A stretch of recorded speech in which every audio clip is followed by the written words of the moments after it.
Welcome to the Navigating Cancer Together podcast. My name is Talea Dindy. I am a 10-year cancer thriver, cancer doula, and owner of On the Other Side. I use my experience to help others get on the other side of cancer. This podcast is about sharing stories, resources, and information about all things related to cancer and wellness. I interview guests from all walks of life who are living with cancer, caregivers, and those who made it on the other side. Also, I talk with organizations, healthcare professionals, and experts in the health and wellness spaces who offer complementary and integrative care. Join me. We are in this together. Hello, and welcome to Navigating Cancer Together. I am your host, Talea Dindy. Today, our very special guest is Dr. Damion Davis. Dr. Davis is a licensed professional counselor, LPC, in the state of Texas, and he's the founder of the Davis Consulting Center, PLLC. In addition to his therapeutic practice, Dr. Davis is a clinical assistant professor of counseling at Southern Methodist University, which is located in Dallas, Texas. Also, Dr. Davis is a community ambassador for the Leukemia and Lymphoma Society. Dr. Davis was diagnosed with multiple myeloma in October 2020 during the height of COVID, and he completed a stem cell transplant in July 2021. Dr. Davis is happy to be in remission, and I am happy for Dr. Davis as well. That is a huge milestone. Congratulations, Dr. Davis. Thank you for joining us and welcome. Thank you so much for having me. I'm excited to be here and have this conversation with you. I'm excited to have you here, and there's so much great information to share. So why don't we kick it off with you sharing with us how you learned that you had myeloma? I learned that I had myeloma. I was diagnosed in October of 2020. About September of 2020, I was having these stomach issues, and I have an 8-year-old, or soon to be 8-year-old, and a 3-year-old, so I blamed it on them. They were younger then, but I was like, yeah, one of these little gross kids got me sick, so I thought I was having a stomach virus. And just so fortunately, I had my yearly physical scheduled for September 28th. So I went there and saw my doctor, and he's like, hey, Damion, what's different? Anything new going on? I'm like, yeah, I got this stomach virus that won't go away. And he says, well, how long have you had it? And I said, oh, about 10 days. He's like, yep, stomach virus shouldn't last you any longer than 3. So if it doesn't go away in a few days, I'm going to bring you back in and we'll do some deeper tests. We'll do like some stool samples and all that stuff. And I said, okay, cool. And so I leave, and then 2 days later, I'm getting ready for work. And at 8 o'clock in the morning, my phone rings, and I answer the phone, and it's him. And so I knew when I answered the phone, it was him. It was something going on. He's like, hey, I don't know what's going on, but you got to go to the emergency room immediately. Your kidneys are failing. And I said, okay. And so what I did not know is that when you do your yearly physical, one of those tests they do is they test how your kidneys are doing. Mm-hmm. And he said that to get his work double checked, he sent my labs to the nephrologist, which is the kidney doctor at the hospital, to just get it double checked. And that's who told him, yes, this is accurate. You need to tell him to come to the hospital immediately. The way they measure your kidney function is by this toxin we all have called creatinine, and that number should not be higher than 1.3. Mine was 6.24. Oh my goodness. Yeah. And so my doctor says, hey, yeah, basically what that means, your kidneys are functioning at 15%. And he's like, I've never seen a change this drastic in 1 year. Because when I went last year, the year before to see him, everything was working, fine and functioning well. And so I go to the hospital, and I'm in the hospital 9 days. And so first, they're investigating it as a kidney injury. Like, hey, did you do something that harmed your kidneys? And so for the first few days, they're investigating it that way. And so about day 3 or 4, they said, hey, we're going to do a biopsy on your kidneys. And they said, but also we want you to talk to the oncologist. And I'm like, wait a minute. What do I talk to them for? What do we need to talk about? And so I call the oncologist. The oncologist called me, and she says, hey, you have symptoms of something called multiple myeloma, which is a cancer. She said, I don't know for sure, but the only way we can verify it is that when they do a biopsy of your kidneys, I'm also going to have them do a biopsy of your bone marrow. And Oh, so they did both biopsies at the same time. And then about a day later, they came back like, yep, this is it. You have multiple myeloma, which is a cancer of the bone marrow. And the reason your kidneys are malfunctioning or being damaged is that myeloma attacks the kidneys. The cancer attacks the kidneys, and meantime, that's how many of us myeloma survivors find out we have myeloma. It's first a kidney thing that they discover. Oh, really? It's not the kidney thing; it's this cancer. So that's kind of how it all went down for me. oh, wow. So you went in for an annual physical and you ended up with this news a few days later. Wow. It's like we go into these appointments, and thankfully we do. And thankfully you went in for your appointment, but we just never know what the outcome is going to be. But you made a great point. It's so important to go to your annual exams and any other cancer preventative screenings that that you should be getting, just to make sure that everything's okay. And if it isn't, you can take care of it right away. Yeah, yeah, that's such a great point you make because as I look back on this journey, with everything that's gone down from the diagnosis to the treatments to the chemos to the stem cell transplant, probably the most important part of the journey was going to that annual physical because that's how I was discovered. And I look back, what I'm really appreciative about my PCP is that he didn't treat it and treat me just as a routine case. He actually sat down like, hey, what's different? What's different with you? Nice. What's going on with you? And that's when I brought up the whole stomach virus thing. And he's like, that doesn't make sense to me. And a couple of days later, he figured out what it was. And of course, your general PCP, they're not a specialist in these areas, but he knew where to turn me to. And to Mhm. know that he got these numbers and then he sent it to the hospital to have it double checked to make sure he was looking at it right. Like he took some steps. And so I'm really appreciative of him. And just going to that annual physical kind of set everything in motion. That's great too, that you had a doctor like that who was willing to make that personal connection and just say, hey, how are you doing? What's different? That can make a world of difference because a lot of times, unfortunately, patients feel like there is no connection. Therefore, they're less likely to share information about things that have changed or concerns that they have. Again, another great example of having that patient and doctor connection and communication. Thank you for sharing that. Absolutely. Dr. Davis, you're a husband and a father. How did your diagnosis impact your family?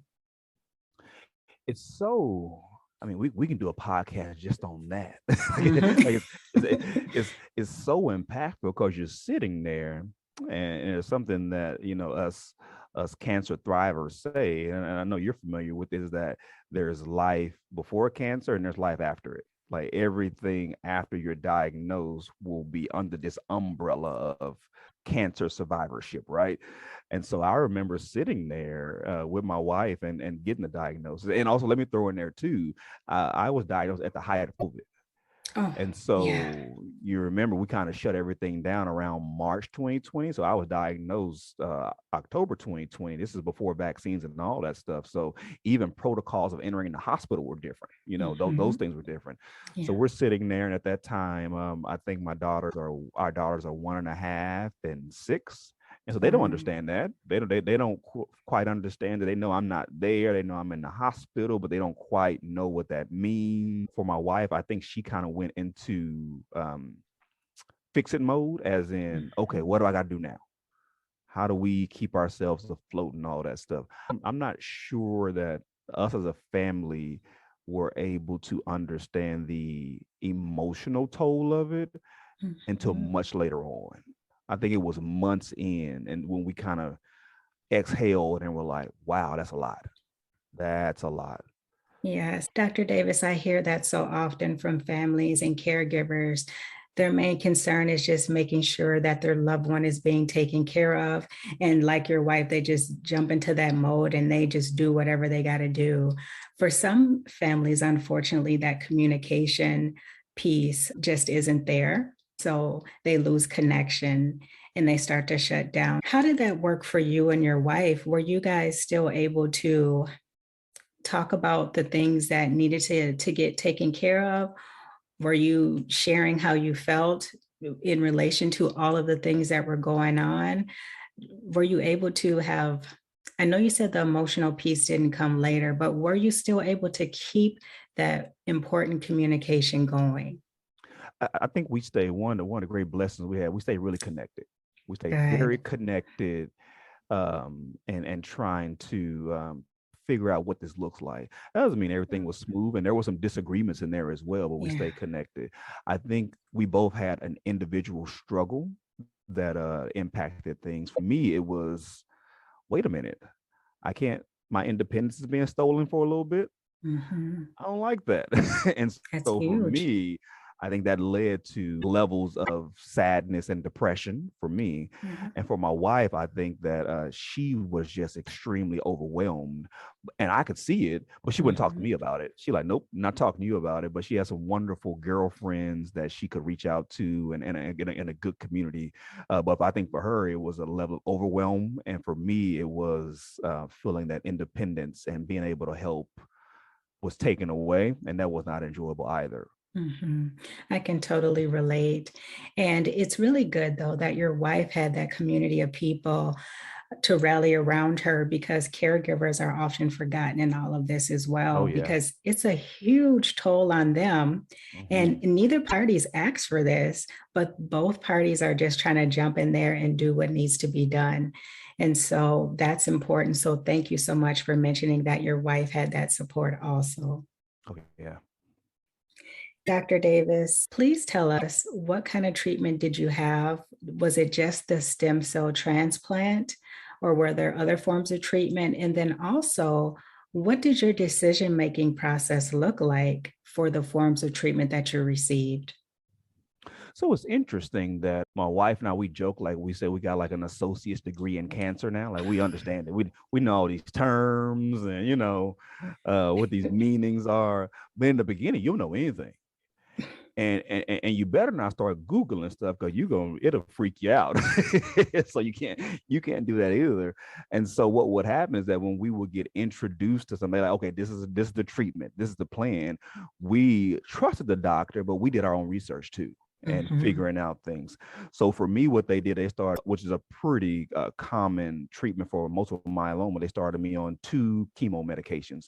One was a pill called Revlimid that I would take in cycles. And what that means is I would take it for 14 days and I'd be off for 7 days. Then I'd start the whole process again. And then I was on a second chemo called Velcade, which was a shot in the stomach twice a week and I did both of those for 6 months. And those are my treatment plans. I can't say I was educated a lot on what my other options are in the very beginning. I actually started chemo before I was discharged from the hospital, before even meeting the oncologist in person. I started chemo in the hospital. So I can't say I was highly educated in the beginning of what my options were, but I became more educated as things went along. And so Mhm. did both of those chemos for 6 months. Then that's what put me into remission around March of 2021. And then it's in July of 2021 when, while in remission, I went through the stem cell transplant. And so those were my primary treatments. Those were the primary thing. But then they also give you a steroid because the chemo makes you feel so exhausted. They have to give you nausea medication because the chemo makes you feel nauseated. They have to give you vitamin things because it can strip away some of your nutrients. Then there's dietary things because your taste buds have changed and you have no appetite and you're throwing up everything. So the chemos were the main thing, but then there were all these Mhm. other medications trying to fight the side effects of the chemo. Yes. And that's unfortunately how it goes. It's like you are taking these drugs to kill the cancer, but it's also doing other things to the good cells. And it just creates all these other things. The stem cell transplant, please tell us a little bit more about that for people who are not familiar what that is and how that works. And if you could just do it on a high level, Oh, that would be great. it's crazy. I love talking about stem cell transplant because the technology they use is kind of like out of this world to me. Like it's crazy. It's absolutely crazy. And so, for those who don't know what myeloma is, it's a cancer of the bone marrow, and our bone marrow is our factory for making stem cells. And stem cells are basically cells that have not decided what they're going to be yet. So stem cells become either red blood cells, white blood cells, or platelets.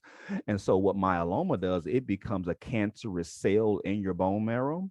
And it's a cell, it's basically a cancerous cell of white blood cells, which are called T cells. And so what it does is it starts to make these cancerous renegade cells in your bone marrow, and it crowds out the good cells. And so these cancerous cells start to take over, they start to enter the body, and then they start to have negative effects on things. The reason my kidneys were damaged in the beginning because those cancerous cells release a bunch of protein that clogs the kidneys. And that's why that was going on. So what the chemo does, that I mentioned, the Revlimid and the Velcade, it goes in and destroys as many of the of the cancerous cells, of the myeloma cells as it can, right? And then at a certain level, it'll put you into remission. But like you mentioned, that it also has really negative effects on the rest of the body too. Once you're in remission, what the stem cell transplant does is that they go in and they harvest your healthy stem cells. They take them out. For me, I harvested 8 million. Wow. 8 million stem cells. And that was purposeful by my doctor because she wanted to save some in case I needed a stem cell transplant in the future. And so what they do first, they harvest your healthy stem cells from your bone marrow. And then they give you a chemo drug called melphalan. Melphalan is extremely powerful. You can't take it regularly like I took the Velcade and the Revlimid. And what melphalan does, it goes into your bone marrow and it destroys everything, the good stuff and the bad stuff. And you want to talk about side effects. You feel terrible after they give you melphalan, right? And what's interesting, when they gave it to me, I'm not exaggerating. I'm not being hyperbolic. I felt the impact of the melphalan within hours. I felt the side effects. Wow. I felt it within hours after they gave it to me. So they give you that, and they give you a day of rest. And then what they do, the healthy stem cells they harvest it, they put them back in you and allow them to go to your bone marrow, and then they grow naturally. The best analogy they gave me was like, see your bone marrow as a garden. The flowers are your healthy cells, your white blood cells, your red blood cells, your platelets. But then the myeloma cells are like weeds. What the Revlimid, the regular chemo does, it goes there and it destroys the weeds. What the stem cell transplant does in melphalan, it destroys everything in the garden. And then when they give you your stem cells back, it's like replanting the garden with seeds that are going to grow flowers again. But that just takes time. And so that's pretty much what the stem cell transplant is. It's pretty intense. It kept me in the hospital for 18 days. Wow. 18, yeah, Okay. 18 days of the whole process and recovery. And that's pretty typical. From what I learned from my doctor, about 15 to 25 days in the hospital after a stem cell transplant is pretty normal. Dr. Davis, how long did it take for you to start to feel somewhat better after the stem cell transplant? Oh, that's a good question, because I just mentioned that I kept in the hospital for 18 days. But when you go home, you still must go visit your oncologist at least 3 times a week. They have to check on you because also, as we know, cancer chemotherapy is an immune system suppressant. And Yes. so you're very susceptible to all kind of things. And again, I mentioned we're in the height of COVID too. So after the stem cell transplant, I had to go to the doctor about 3 times a week for about 2 months. So to answer your question, when I started back feeling halfway decent, probably about 3 months later. That's About really 3 months later. intense. Yeah, it's really intense. I had the stem cell transplant. It's actually funny. It's coming up on a year. I checked into the hospital on July 2nd because I remember being in the hospital for the 4th of July. And I returned to work part-time mid-September.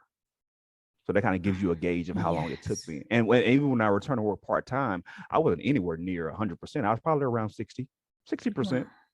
But yeah, that's how long it took to just halfway feel decent, to go outside, walk the neighborhood, do those kinds of things. Mhm. Dr. Davis, thank you so much for doing a great job of explaining how stem cell transplants work. And then also just walking us through all the different things that you had to go through, and also putting into perspective how much time it takes a person to start to heal from those kinds of treatments. Because some misconceptions that people have is that after the treatment stops, you should just jump right in and be yourself again. And if you haven't gone through it, you just don't know how that really works. It takes time. Takes a long time. It's so interesting you say that. So now I go see my oncologist once a month, and I actually saw her yesterday. And Okay. so we were kind of laughing and joking about me approaching this 1 year anniversary of my stem cell transplant. And she told me, "You're doing really well. For a lot of people, they don't start getting their energy back until about a year after." So that just Wow. lets you know how intense it is. It's Wow. really, really intense. Dr. Davis, I'm glad that you're doing so well. And again, I'm just happy that you're able to be here with us today and talk and share your experience. And it really does help other people hearing stories like yours and providing hope and encouragement. So thank you again. Absolutely. I want to kind of shift gears to more of the emotional side of cancer, Dr. Davis. One question that I have for you is, why do some men refuse to reach out for help and talk about what they're feeling? And what advice do you have for men that struggle with that? Oh my, how much time we got? That's a good one. And so I'm laughing about that because we can talk about that in reference to cancer, or we can talk about that just in life in general, right? Yes, And for me, I can even narrow it down to Black men, right? Why that's such a taboo thing. And I yes, think when you think about it, you cannot approach this topic without viewing it from a societal perspective. And what I mean is that we still, although you can say what you want to say or have your beliefs how you want to believe it, I stand strong on my belief that we still live in a country where your race impacts how you are treated. yeah. And for many men, especially men of color and men of black men, they they feel like they're in a place where it's not safe to let their guard down. They're in a place where a routine traffic stop can mean they don't go home. They're in a place where incarceration for one thing can ruin the rest of their lives. And so you're in a place where, although we're trying to make strides, so many are not don't feel safe to let these things down. And so when you talk about it from a medical perspective, we all know of the Tuskegee experiments. We know about those, but that's just the ones we talk about. There are many more, Hmm. right? There are Hmm. studies that show that African Americans, when they go to the doctor, from a mental health perspective, are more likely to be diagnosed with psychotic mental illnesses. There are studies that show that African Americans, when they go to the doctor, are less likely to receive pain medication for the same complaint of pain as a white counterpart, right? So there's still these discrepancies in the medical community. And so for many men, it's like, why go there? It's not a place that's looking out for me, right? I don't want to do that. But in the long run, it shouldn't be that way because we're just hurting ourselves. We should be in there. As I mentioned earlier, that annual physical is what saved my life. That Hmm. annual physical That's was right. that big. And so I think when you think about men, why it's tougher for them to open up about these things. For one, they probably feel more comfortable with a doctor that looks like them, Yes. and finding that can be difficult as well, and gaining that overall trust of the medical community. I think there's a gap there, and because of that, I think it causes a lot of men not to seek help for physical ailments or medical things. And I think when you put all that together, that's what causes a lot of men to stay back and stay away. All of those are very valid points, Dr. Davis. And I want to thank you again for walking us through those, because sometimes we see all these statistics. We hear Black people, Black men just don't go to the doctor. They don't care about their health, but they're not looking at a deeper level. And Hmm. you did a great job pointing out several different key, very important reasons why some Black people and Black men are hesitant to go into the doctor. And when you look back at history, there's this mindset of, why would I go to someone who has a proven track record of doing these things to people that look like me? Yeah. And so I totally understand it. What is some advice that you have for Black men and Black people in general who are hesitant to go to the doctor, but they may need to seek professional attention and support? I would say it sounds very simplistic, but for one, go. Mhm. Go. Your health is that important. You are that important. Go and get it checked out. Because what's so cool, what's so fascinating is that so many of these ailments, if caught in time, man, they can be taken care of. They can be True. taken care of if caught in time. So I would say, first off, go. Second thing I would say, but as you go, find somebody that you trust. You don't have to. So what's interesting, I'll tell this quick story. The oncologist that I was given or became her patient once I was diagnosed is not my oncologist now. Because what I realized is that although she did a good job, I didn't pick her.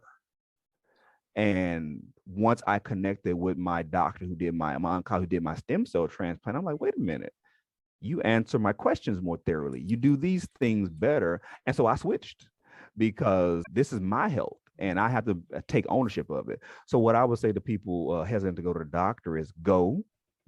And then two, find someone you trust. But then three, advocate for yourself. Of course, you always take the doctor's perspective because they're the expert, right? I trust them, right? I want to take their Mhm. perspective, but also research yourself too. Advocate for yourself. If something don't feel right, you say it. If something doesn't seem right, you voice that opinion because at the end of the day, it's your health and all those things.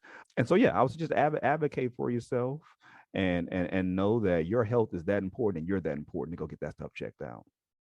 I totally agree, Dr. Davis.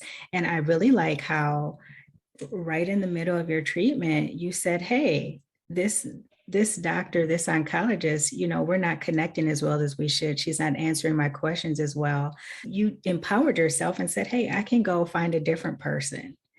And I think that that is so important as well. Like, you don't have to stick with the person that you started with. It's okay to get a second opinion. It's okay to want someone who is taking care of your needs, your questions, not just your physical needs, but your emotional needs as well, and making sure you understand what you're going to be going through. And so I really like how you said it was just that simple. She wasn't answering my questions very thoroughly. Yeah, yeah, very, very true. And I felt that my original oncologist was very by the book, was not thinking about me. I think, of course, she did a wonderful job, but she was very by the book, but was not incorporating me specifically. I think if I had been any myeloma patient, she would have treated it the same way. The oncologist I'm with now, I think not only understands the book knowledge, but thinks of me too. And I don't feel that she treats me just as a number. I laugh because my oncologist now, she's always late. She's always late to my appointments. Because So she's when I with other go, patients yeah. for so long. So when I go, I book off my calendar. I know I'm gonna be there a couple of hours. She's gonna always be late coming in. But the reason it doesn't bother me because she takes her time with me. And I know she's doing that with all her patients. And so it doesn't bother me at all. Cause I'm like, she's taking her time. She's meeting those people where they are. And so yeah, we kind of laugh like she always late, but it's all good. Yeah, absolutely. And you made a great point, is that she sees you as well, not just the cancer. And that is so important. That's the part of the holistic care that we really need as cancer patients, as cancer survivors, just healthcare, period.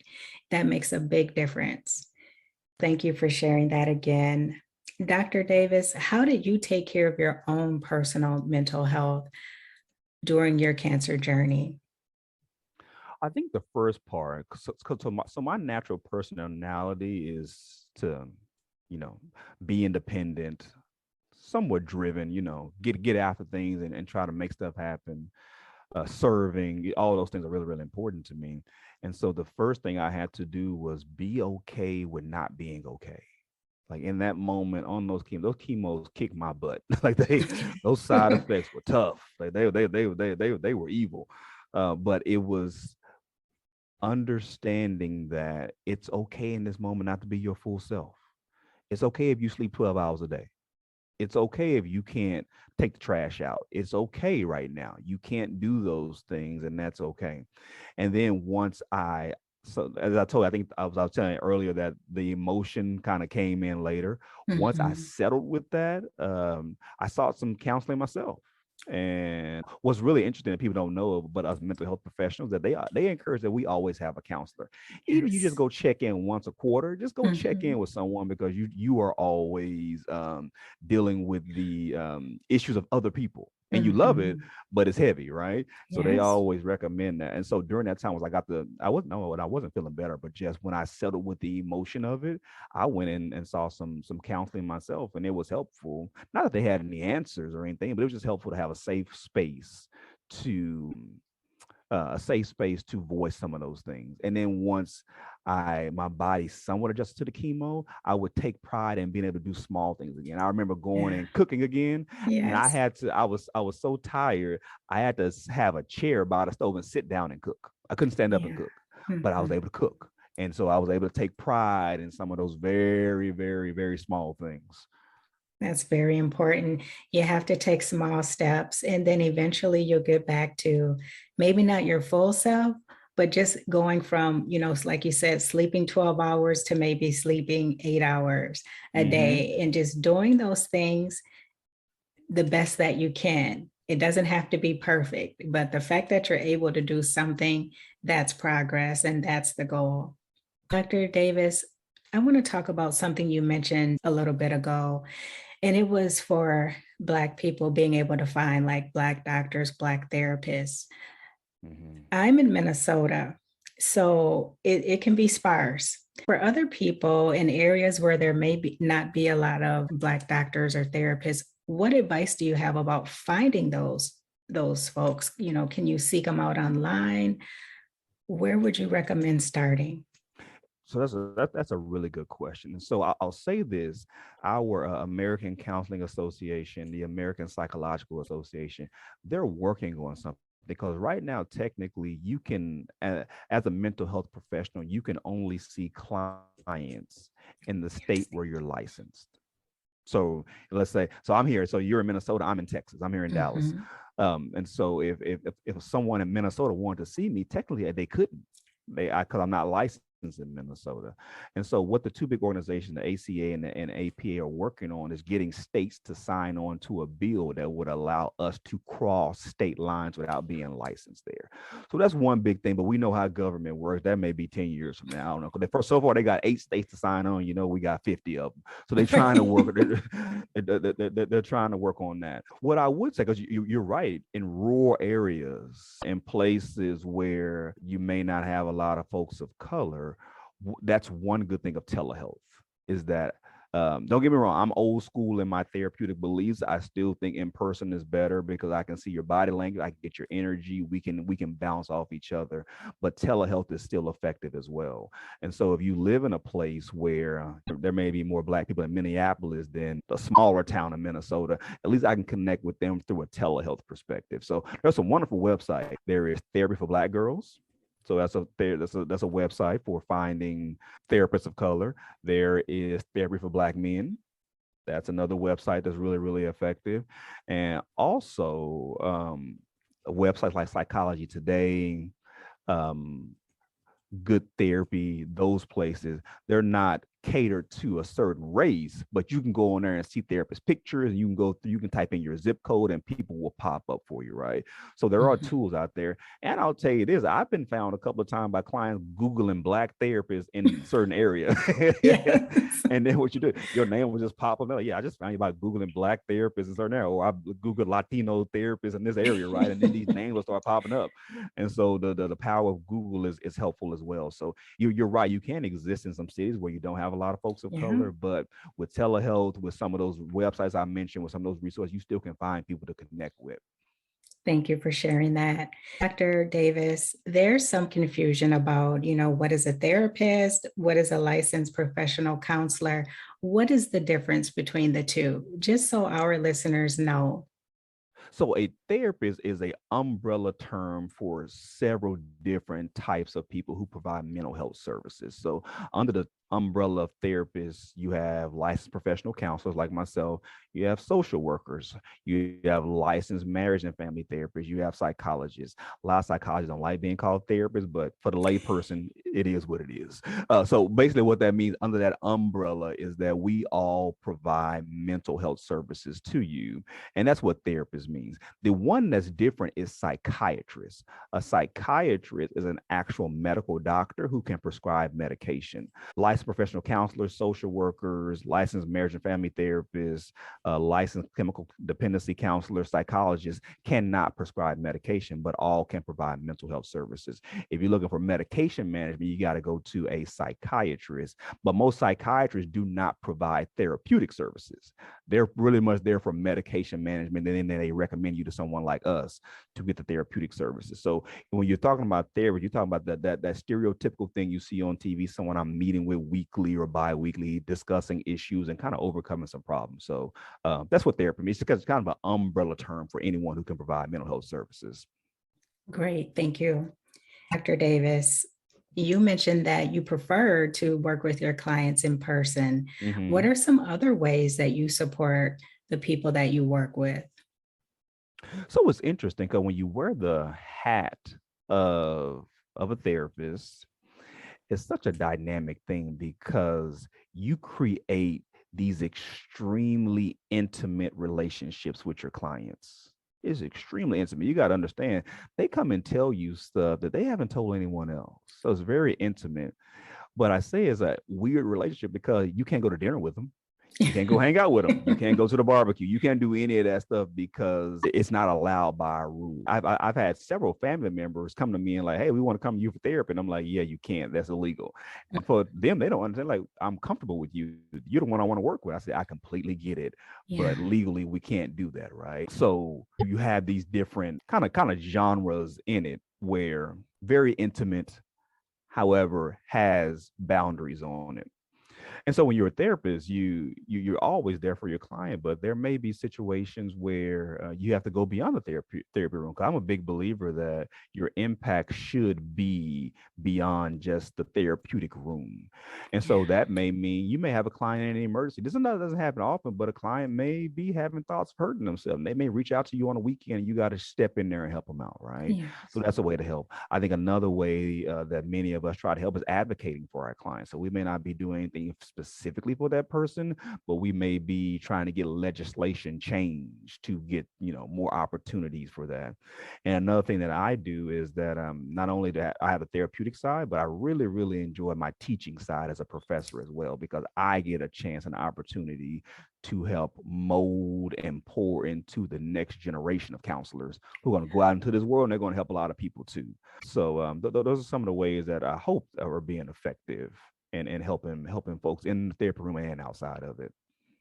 that's great. I love the work that you do because you are a face that people can say, hey, Dr. Davis looks like me. That makes them feel more comfortable.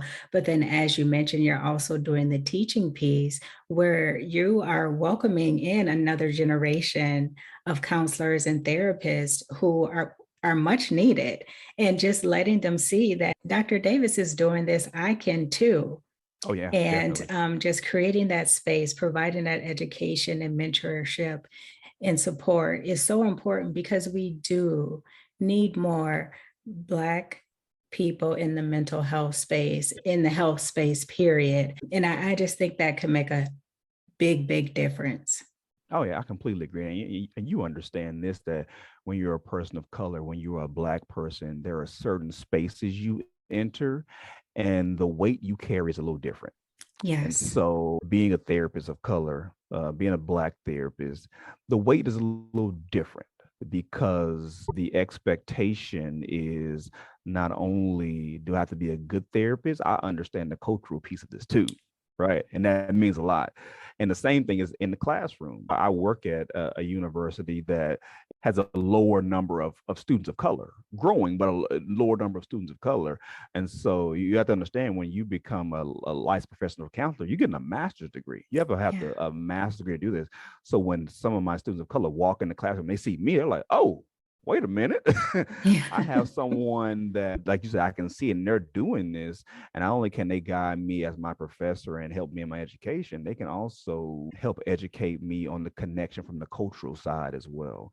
And so I've seen that be really effective, not only with my students of color, but with my white students as well. They really, Yes. really enjoy hearing that perspective and like, oh, this is what will make me a better counselor. So I really, really enjoy that piece as well. And that's so important too, because for the people that are not Black that want to do better, that is a powerful way to help them do better and include them in that process and say, hey, this is what we need. Absolutely. Yeah, absolutely. That's so true. Finally, Dr. Davis, mental health and mental illness are taboo still in the Black community. It's getting better. However, there's still a lot of stigmas tied to those things. And what are some things that we can do to help move things forward? And most importantly, create a safe and welcoming space for Black people, especially Black men. Well, first thing we can do is make it less taboo. We can do that by talking openly about it and removing that stigma that it makes you crazy. So when I was in my PhD studies, my dissertation basically looked at how do counselors understand Black clients. And I compared how do white counselors and counselors of color rate their understanding of Black clients. And so during the studies, one quote that I used from a study that it wasn't my study, it was a study I used in my study. They interviewed a Black man about mental health. And his quote was, I'm Black. I can't afford to be crazy too. So Mhm. I'm not seeking any mental health services because the Mhm. taboo is that if I do that, then I'm labeled as crazy. And so what's changing, hopefully, that taboo is slightly coming down. And it's one thing I really admire about the generation of like the 15 to 25-year-olds. It's not Mhm. taboo for them. That's right. Yeah.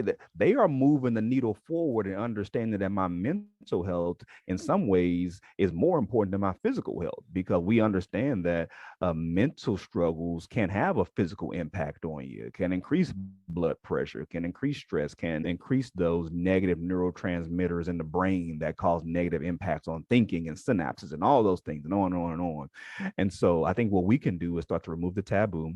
As you mentioned earlier, something else that will be helpful is that we got to get more mental health professionals who look like me, who look like Black women, who look like Latino and Latina men and women. We got to get those things going so that we have a space that's creating more equality just through the cultural makeup of it, right?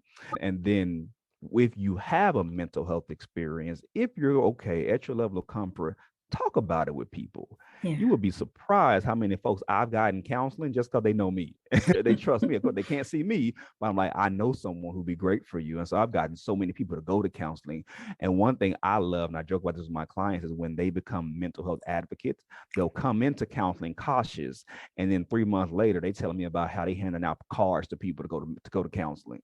And so they kind of become advocates. And so when you get people in your life who you look up to, who you trust, who you love, talking about their mental health and talking about how they sought out services, it starts to let that brick wall down. And then it does encourage people to seek this help because it's much needed. It's just good to have a safe place. And one thing I'll add, we talking about Black people specifically, you got to understand that our culture and being Black in America can be tough at times, can be tough all the time, right?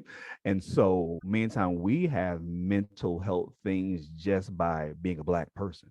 So everything we do is also gas is added to that fire because of your culture, right? I know we all take pride in our skin and our melanin and all that stuff. We take Mhm. pride in that stuff, but it also has some things that makes things tougher as well. So you may be just depressed, Yeah. plus you Black, or you may be really anxious, plus I'm Black, right? So I think that's why it's important to create those safe spaces for us to go to, because our mental health is just as important as everyone else's.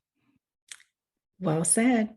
Well said. And again, you covered so many great points, Dr. Davis. Before we end today, I just want to know what's next for you. And for folks that are in Texas who may want your support, where can they find you? So I'm a little bit of everywhere. Our website is thedaviscounselingcenter.com. And so that's the primary place to reach us. And it's not just me, we got a wonderful team of people here who can provide services. And I have full faith in all of them, and they are just absolutely fantastic. I'm listed on Therapy for Black Girls, Therapy for Black Men, Psychology Today, all those different places. So what's next for me is continuing to practice. I absolutely love practicing. So continuing to do that and diving more into the teaching world of being a professor. So that's kind of really big thing on my agenda as well. And probably the biggest thing that I don't have clarity on yet, but a lot of stuff is falling into place, like including what you and I are able to do today, right? Is Yeah. really, really, really becoming an advocate in the cancer world, in the myeloma work. And one thing I also mentioned too, that multiple myeloma disproportionately affects African Americans. It really, Yes. really disproportionately impacts us. And so I really want to be an advocate in that world. This is the second time I've had the pleasure of being on a podcast to discuss this. And so I hope this continues to go, because what I want people to know is that although myeloma and any cancer, is really tough, it does not have to be the final chapter of the book. It's going to change some stuff in the book. Yes. But it does not have to mean the book is over. So what I hope that I can do is just really, really be an encouragement to others. When I was going through this whole process and I started to feel a little better, my prayer was, God, I don't know why you allowed this, but let's use it to help somebody else. And I feel like that's coming true for me. And so I just want to continue to really grow in this world and just reach out to other folks and let them know, hey, it's tough right now, but keep grinding. It's going to be all right. I love it, Dr. Davis. And I cannot thank you enough for your time, for all the wonderful information that you've shared with us, for sharing your personal story with cancer. And I hope that this episode encourages people, Black people, to go after your health, do what you need to do to make sure that you are getting the health care that you need and deserve. And don't be afraid to reach out for support. If you're not feeling that good about your mental health as well, there are people and resources out there who are happy to support you as well as advocate for you. And Dr. Davis is a great example of that. Thank you so much, Dr. Davis. You're very welcome. Thanks for having me on. And I just want to say kudos to you for creating this kind of environment that's helping people, informing people, and also encouraging others as well. So thank you, and good job by you as well. Thank you. That means a lot, Dr. Davis. I appreciate it. And before we end today, I'd like to give a shout out to the listeners. Thank you so much for joining us. That is it for this Wednesday. And until next time, let's keep navigating cancer together. Take care. Thanks for listening to this episode of Navigating Cancer Together. I hope you enjoyed it. Please be sure to subscribe. And if you appreciate the show, drop a positive rating and review on Apple Podcasts or Spotify. For notes from the show, visit ontheotherside.life and check out the podcast section. After you check out the show notes, head over to my gift shop and show yourself or someone special in your life some love with gifts of encouragement, hope, and positive affirmations. I would love it if you joined us for the next episode. Talk to you soon.